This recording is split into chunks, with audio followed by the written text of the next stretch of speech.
Shout out to Justice for All for sending me this story, and it's coming from the New York Post, posted on January 4th, 2021.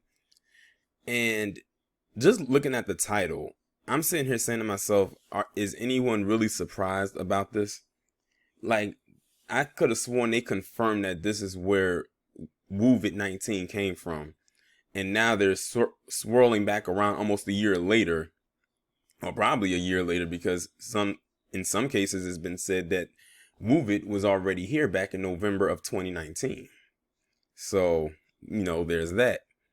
But now they're saying that there's new life pumped into theory that that Wuvid19 is a result of China experimental lab leak. I have not read this article yet, so I don't know what they're going to say. But something tells me I'm not going to be surprised by certain things, but I could be wrong. Let's get into it. U.S. National Security Advisor Matthew Pottinger is doubling down on the theory that Wuvid19 leaked from a Chinese government-run lab in Wuhan. Pottinger, a staunch critic of Beijing, allegedly made the claim in a recent Zoom meeting with British officials. Now, they say he's a staunch critic of Beijing, which of course is in China. That alone, maybe they should have got someone that wasn't such a critic of a particular part of a nation. Maybe someone that wasn't so highly invested into this. But let me go ahead and keep going. There's a growing body of evidence that the lab is likely the most credible source of the virus, Pottinger reportedly said. And they better hope that they have the evidence to back it up. That's all I'm going to have to say. The Trump appointee pushed the theory as the European Union made a new investment deal with China last week over protests from Pottinger and hesitance from the incoming Biden administration. Pottinger, one of the first U.S. officials to raise alarms out inside White House walls about the origins of the virus back in January 2020, has reportedly suspected since the early days of the outbreak that the virus originated in a Chinese lab. He ordered U.S. intelligence agencies to search for evidence that it had, the New York Times reported in April. A Chinese virologist who said she did some of the earliest research on Wuvid19 has publicly claimed Wuvid19 was man-made and that the Chinese government covered up its dangers. Well, that's not so surprising because many of us have said that we believe that this virus was man-made. The World Health Organization has been investigating the source of the virus since the first case was made public in January 2020. Patient 0 has not been found. Pottinger suggested in the recent call with British officials that the World Health Organization probe is a ruse.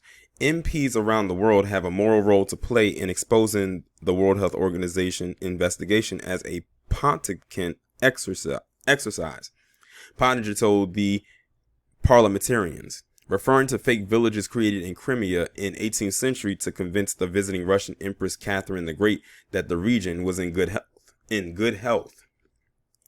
Even establishment figures in Beijing have openly dismissed the wet market story, Pottinger allegedly said, referring to another theory that the virus was transmitted from animals to humans inside a wildlife market in Wuhan, where the first cluster of cases emerged. Let me just say this. They're going to be doing this dance of conspiracy theories with this virus for years to come. I'm just going to put it like that. First, one minute they say that it did come from there. Then they said it came from somewhere else. Then they said it came from this thing and that person. The question is, do they really know where it came from?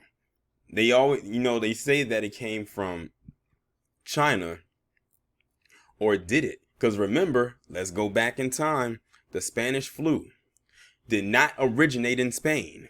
The only reason they called it the Spanish flu is because that's where it became more potent. But in actuality, the Spanish flu started here in America, in the United States, I believe was it Kansas or Kentucky? It was one of them K states. And I think somebody who was in the military, they went over there and they had it. They didn't have a name for it, but then it spread over there. Because I think someone who was from Spain went to another country and they spread it there. And they went back to their country and then it spread there. And that's how it became known as the Spanish flu, but it didn't start there. So you can look through history.